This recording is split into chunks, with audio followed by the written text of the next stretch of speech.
Hello students, હું બ્રિજેશ મિસ્ત્રી ઈ maker engineering ક્લાસીસમાંથી આજે જે ટોપિક કવર કરવા જઈ રહ્યો છું એ ટોપિકનું નામ છે કોમ્પ્યુટર નોલેજ. જીટીયુના ડીડી સેટની અંદર કોમ્પ્યુટર નોલેજ નામનો એક સિલેબસમાં પોઈન્ટ છે કે જેની અંદરથી એના ક્વેશ્ચન પૂછાય છે. 5 જેવા ક્વેશ્ચન એની અંદરથી પૂછાય છે, જેની અંદર ઘણા બધા ટોપિક્સ કવર થાય છે કે જેની અંદર બેઝિક ઓફ કોમ્પ્યુટર, માઇક્રોસોફ્ટ ઓફિસની અંદર તમારી પાસે Word, Excel, PowerPoint, HTML આ બધા પોઈન્ટ્સો તમારા કવર થાય છે કે જેના વિશે આપણે થોડુંક નોલેજ જરૂરી છે. કોમ્પ્યુટરના બેકગ્રાઉન્ડથી જે હશે એના સિવાય બાકીની બ્રાન્ચના જે છે એ લોકોને બી આ નોલેજ લેવું ઘણું જરૂરી છે. એટલા માટે ડીડી સેટની અંદર યુનિવર્સિટીએ આ સેક્શનને એડ કરેલો છે કે કોમ્પ્યુટર હવે અત્યારે બેઝિક રિક્વાયરમેન્ટ છે, તો આ બધા તમારી પાસે બેઝિક વસ્તુ તમને આઈડિયા હોવી જોઈએ. તો ડીડી સેટની અંદર આપણે કોમ્પ્યુટર નોલેજ માટેનું આજે સેશન લેવા જઈ રહ્યા છીએ. શું કહેવામાં છે કોમ્પ્યુટર નોલેજ? તો સૌથી પહેલા બેઝિક તમારે કોમ્પ્યુટરના નોલેજ વિશે તમને સમજણ હોવી જોઈએ. કોમ્પ્યુટર છે શું? It is a electronic device that accept data, process it according to the instruction, store data instruction and produce the output. મતલબ કે જ્યારે કોમ્પ્યુટર કરે છે શું કે કોમ્પ્યુટર યુઝર પાસેથી કોઈ ઇનપુટ લેશે, એની કંઈક પ્રોસેસ કરશે એકોર્ડિંગ ટુ એના પ્રોગ્રામિંગ અને પછી તમને ફ્રૂટફુલ આન્સર આપશે એટલે કે તમને આઉટપુટ આપશે. તો આ સિમ્પલ તમારી પાસે બેઝિક છે કે કંઈક યુઝર પાસેથી ઇનપુટ લેશે, પ્રોસેસ કરશે, કેલ્ક્યુલેશન કરશે અને પછી તમને આઉટપુટ આપી દેશે. Input accepting data instruction from the user. તમે જ્યારે કોમ્પ્યુટરમાં કોઈ બી વસ્તુ ઇનપુટ આપો છો, માઉસ વડે તમે કર્સર ફેરવો છો, કીબોર્ડ ઉપર તમે કંઈ બી લખો છો, તે બધા તમે યુઝરના ઇનપુટ સાઈડ આપણે કહીએ છીએ. કયા કયા ઇનપુટ ડિવાઇસીસ કહેવાય છે? તો કીબોર્ડ, માઉસ, સ્કેનર એ બધા તમારા ઇનપુટ ડિવાઇસીસ કહેવાય છે. એ ડિવાઇસ પછી તમારો ડેટા જશે એ ક્યાંક સ્ટોર થશે એને આપણે મેમરી કહીએ છીએ. તો memory storing the data in instruction for the future use. જ્યારે ડેટાને સ્ટોર કરવાનો આવે છે અને આપણે કહીએ છીએ સ્ટોરેજ. બેઝિકલી આપણે મેમરીને બે પાર્ટમાં આપણે કન્સિડર કરીએ છીએ, પ્રાઇમરી સ્ટોરેજ અને બીજું આવે તમારી પાસે secondary storage. Primary storage generally આપણે ગણીએ છીએ રેમ અથવા તો કેચ. સેકન્ડરી સ્ટોરેજ આપણે કહીએ છીએ hard disk, SSD, pen drive. આપણે સેકન્ડરી સ્ટોરેજ આપણે કહી શકીએ છીએ. એક્સટર્નલ મેમરી જે આપણે કહીએ છીએ બધી આપણે એમાં કન્સિડર કરીએ છીએ. પછી તમારી પાસે આવે છે સ્ટોરેજ, પછી તમારી પાસે આવે છે પ્રોસેસિંગ. પ્રોસેસિંગનો મતલબ શું થશે? Performing calculation and logical decision. મતલબ કે કોઈ વસ્તુ તમે જ્યારે ઇનપુટ આપશો ત્યારે શું થશે? કોઈ વસ્તુનું પ્રોસેસ કરશે એરિથમેટિકલી અથવા તો logically. CPU has two main parts. CPU ની અંદર બેઝિકલી મેઇન પાર્ટ બે છે તમારી પાસે. એક ALU. ALU એટલે શું કે એરિથમેટિક એન્ડ લોજિકલ યુનિટ. અને ત્રીજું છે બીજું છે CU, તો કેને કહેવાય control unit.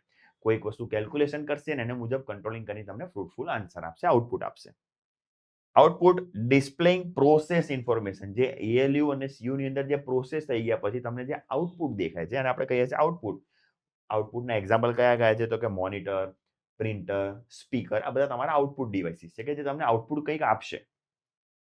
Control controls and coordinate all operation of the computer. કોમ્પ્યુટરની અંદરના જેટલા બી ઓપરેશન છે એ બધાને કંટ્રોલ કરશે અને તમને સરસ મજાનું એક આઉટપુટ તમને આપશે. એને આપણે કહીએ છીએ કંટ્રોલ. યુઝ્યુઅલી આપણે એને CU કહીએ છીએ, કંટ્રોલ યુનિટ કહીએ છીએ. તો મેઇન પાર્ટ કયા હતા? ઇનપુટ જે યુઝર આપશે, એ યુઝરનો ડેટા આપ્યા પછી જે સ્ટોર કરી જેને આપણે સ્ટોરેજ કહીએ છીએ.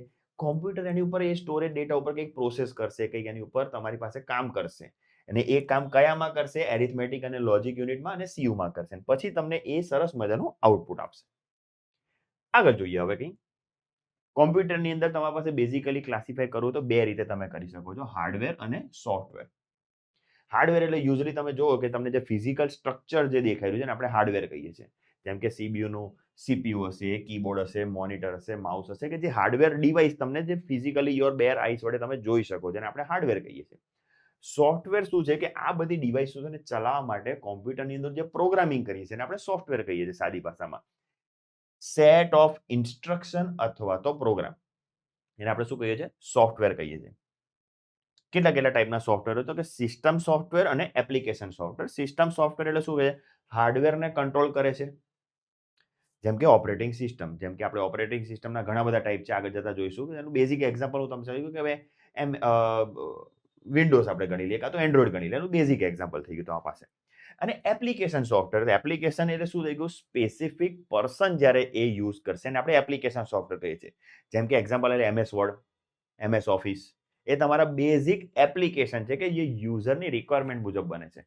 તો સિસ્ટમ સોફ્ટવેર એટલે ઓપરેટિંગ સિસ્ટમ અને એપ્લિકેશન સોફ્ટવેર એટલે તમારી પાસે શું થઈ ગયું, યુઝરની રિક્વાયરમેન્ટ મુજબ જે સોફ્ટવેર હશે અને આપણે કહીએ છીએ એપ્લિકેશન સોફ્ટવેર. નેક્સ્ટ કંઈક જોઈએ હવે આપણે આગળ. સીપીયુ સેન્ટ્રલ પ્રોસેસિંગ યુનિટની અંદર કયા કયા છે જે આપણે જોયા, એની અંદર આપણે જોઈ લઈએ કે સૌથી પહેલું છે ALU, એરિથમેટિક લોજિક યુનિટ, મતલબ કે સરવાળો, બાદબાકી, ગુણાકાર, ભાગાકાર. Logical operation, greater than, less than, equal to, એ બધા તમારા ઓપરેશન થશે તો એને શું કહેવાય, લોજિકલ ઓપરેશન બી કહેવાશે. કંટ્રોલ યુનિટ શું કહેવાય છે, control all activity of the computer, કોમ્પ્યુટરની બધી એક્ટિવિટીને કંટ્રોલ કરશે. ડિરેક્ટ ધ ઇનપુટ અને આઉટપુટ, કંટ્રોલ, જ્યારે કોમ્પ્યુટરને પ્રોસેસ કરવા માટે કોઈ બી ઇનપુટ અને આઉટપુટ વચ્ચે કોર્ડિનેશન રાખવું પડશે, તો બધું કરશે કોણ, એનો કંટ્રોલ યુનિટ તમારી પાસે કરશે. પછી આવે છે registers, small fast memory inside CPU, CPU ની અંદર એકદમ નાની અને વેરી ફાસ્ટ છે તમારી પાસે, એનું નામ છે રજિસ્ટર્સ, યાદ રાખજો. સ્ટોર, અને રજિસ્ટર કરશે શું, ટેમ્પરરી ડેટાને સ્ટોર કરશે. Register are the fastest memory, term યાદ રાખજો. રજિસ્ટર હશે ક્યાં, કોમ્પ્યુટરમાં સીપીયુ ની અંદર હશે તમારી પાસે, અને એનું કામ શું છે તમારી પાસે, stores temporary data. It is a fastest memory.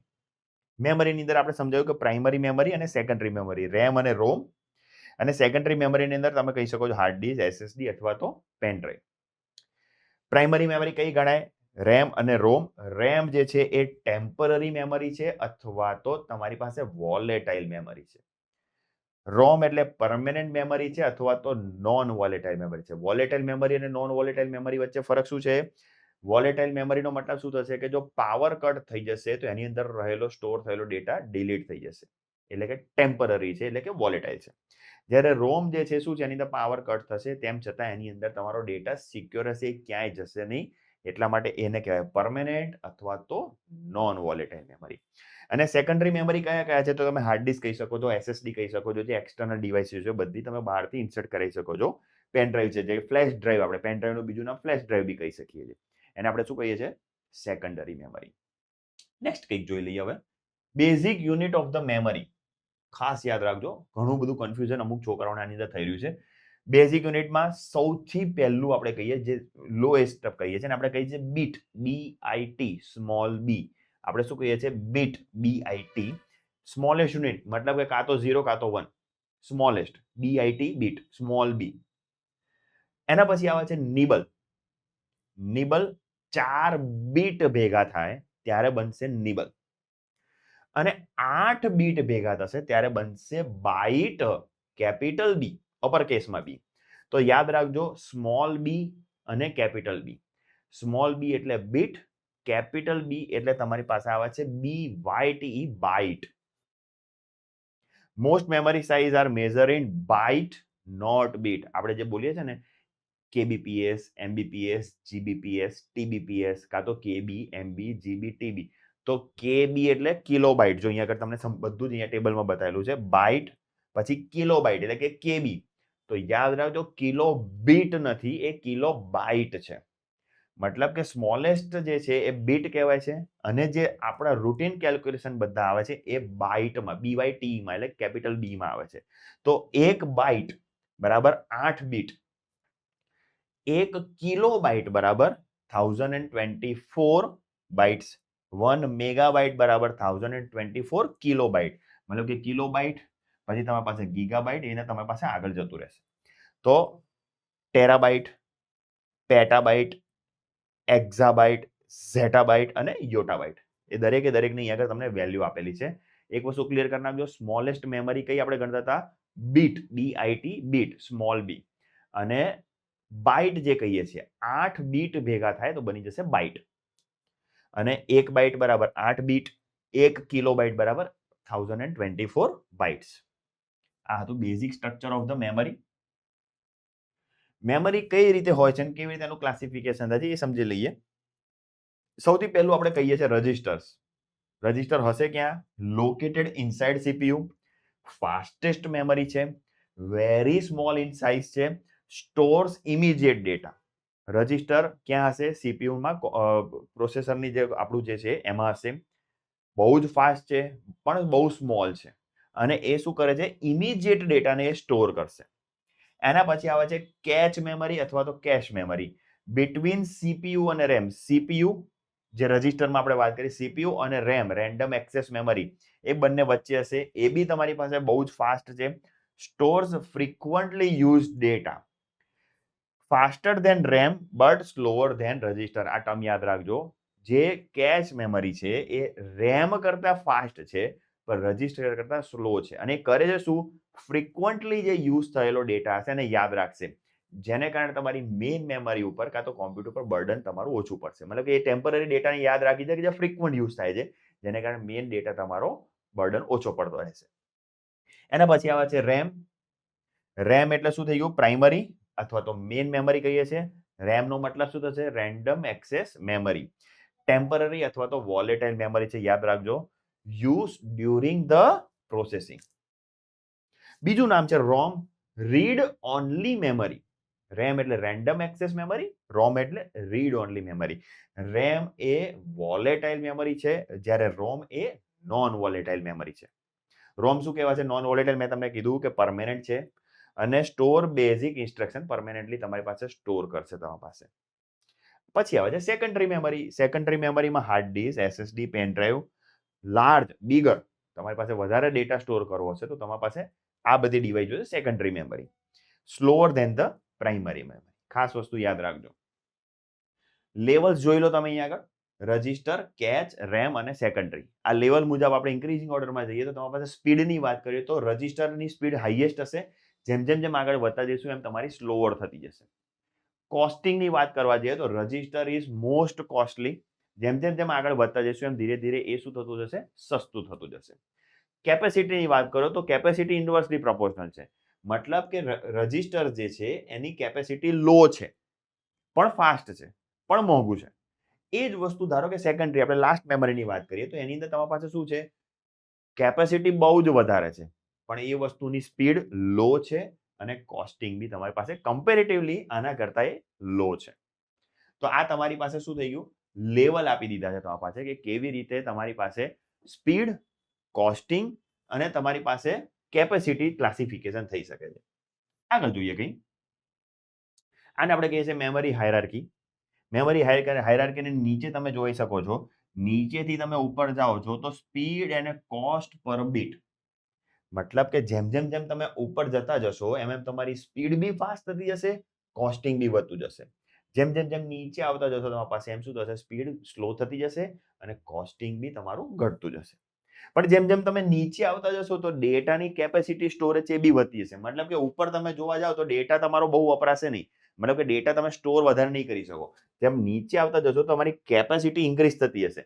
મતલબ કે સેકન્ડરી મેમરીમાં સ્ટોરેજની કેપેસિટી વધારે છે પણ સામે સ્પીડ બી તમારી પાસે ઓછી છે અને તમારી પાસે કોસ્ટિંગ ઓછું છે. જેમ જેમ જેમ તમે ઉપર જતા જશો, જેમ કે સીપીયુ નું રજિસ્ટર છે, પછી રેમ છે, પછી ડી રેમ છે. એસ રેમ એટલે static RAM, static read random access memory. D એટલે ડાયનામિક રેન્ડમ એક્સેસ. એટલે S stand four static, D stand four dynamic. આ છે તમારી પાસે મેમરી હાયરાર્કી. કંઈક શોર્ટ ફોર્મ છે, થોડા ઘણા એની ઉપર આપણે નજર નાખી દઈએ. શોર્ટ ફોર્મ શું કહેવાય? સીપીયુ નો મતલબ શું છે? Central processing unit. RAM random access memory. ROM read only memory.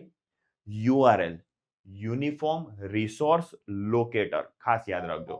HTML hypertext markup language. Hypertext markup language. પછી તમારી પાસે આવે છે WWW world wide web. WWW world wide web. HTTP નો મતલબ આવે છે hypertext transfer protocol. HTTP hypertext transfer protocol. Email, ઈમેલને કહેવાય છે ઇલેક્ટ્રોનિક મેલ. થોડાક એક લિસ્ટ આપેલા છે ઇનપુટ અને આઉટપુટ ડિવાઇસીસના લિસ્ટ આપેલા છે. ઇનપુટ બરાબરમાં કયા કયા આવશે તો કીબોર્ડ, માઉસ, સ્કેનર. અને આઉટપુટ કયા તમારી પાસે? Monitor, printer, speaker. એક ક્વેશ્ચન કદાચ તમને પૂછાઈ શકે છે કે લિસ્ટ આપેલું હશે એની અંદર તમને એવું કહે આમાંથી કયા ઇનપુટ ડિવાઇસ નથી કાં તો કયા આઉટપુટ ડિવાઇસ નથી, એવો કોઈ ક્વેશ્ચન પૂછાઈ શકે છે. તો યાદ રાખજો ઇનપુટ ડિવાઇસ એટલે શું થશે કે જ્યારે યુઝર ઇનપુટ આપશે એ ડિવાઇસીસ, જેમ કે કયામાં તો કીબોર્ડ, માઉસ છે, સ્કેનર છે, કે જેથી યુઝર ઇનપુટ આપે છે. અને કયા પણ ડિવાઇસમાંથી તમને મળે છે આઉટપુટ, તો એને શું કહેવાય? મોનિટર, પ્રિન્ટર અને સ્પીકર. તો આ હતું તમારી પાસે મેમરી હાયરાર્કી અને કંઈક શોર્ટ ફોર્મ્સ હતા એના વિશે આપણે જોયું. ઓપરેટિંગ સિસ્ટમની વાત કરીએ તો ઘણી બધી ઓપરેટિંગ સિસ્ટમ છે જેને આપણે કહેવાય સિસ્ટમના સોફ્ટવેર આપણે કહીએ તો ઘણા બધા ટાઈપ છે. એક્ઝામ્પલ જોઈ લઈએ કયા કયા ટાઈપ છે. માઇક્રોસોફ્ટ વિન્ડોઝ, મેક ઓએસ જે એપલ વાળી ચાલે છે એ, Linux, Ubuntu, Android mobile phone વાળી, iOS મોબાઈલ ફોન વાળી આપણે કહીએ છીએ, વિન્ડોઝ સર્વર પીસી માટે વપરાશે, MS DOS, ક્રોમ OS અને ફેડોરા. આ અમુક સર્ટન ટાઈપ્સ છે કે જે ઓપરેટિંગ સિસ્ટમ છે કે સિસ્ટમ આના ઉપર ચાલશે. સિસ્ટમ સોફ્ટવેર જેને આપણે કહીએ છીએ એ. તો ઓપરેટિંગ સિસ્ટમના બહુ જ બધા ટાઈપ છે જે તમે અહીંયા આગળ જોઈ શકો છો. તો આજના લેક્ચરમાં આપણે કોમ્પ્યુટરનું બેઝિક નોલેજ, જેમાં મેમરી, કોમ્પ્યુટર શું છે, CPU, ઇનપુટ આઉટપુટ ડિવાઇસીસ, મેમરીની હાયરાર્કી જોઈએ આપણે, કે જે કોમ્પ્યુટરનું બેઝિક સ્ટ્રક્ચર કહેવાતું એ બધું આપણે કવર કરી લીધું. તો આવતા લેક્ચરની અંદર આપણે એક કોમ્પ્યુટરની અંદર જ બીજો સરસ મજાનો ટોપિક જોવા જઈશું, જે ટોપિકનું નામ છે MS વર્ડ અને MS એક્સેલ, માઇક્રોસોફ્ટ વર્ડ અને માઇક્રોસોફ્ટ એક્સેલ. જીટીયુની ડીડી સેટની એક્ઝામની અંદર આ ટોપિક્સ જે છે એની અંદરથી કન્ફર્મ 1 કે 2 ક્વેશ્ચન તો આવવાના જ છે. તો નેક્સ્ટ વિડીયોની અંદર તમારા પાસે ખાસ ધ્યાન રાખજો, જેમાં આપણે કવર કરવા જઈ રહ્યા છીએ MS વર્ડ અને MS Excel. See you soon. Thank you very much.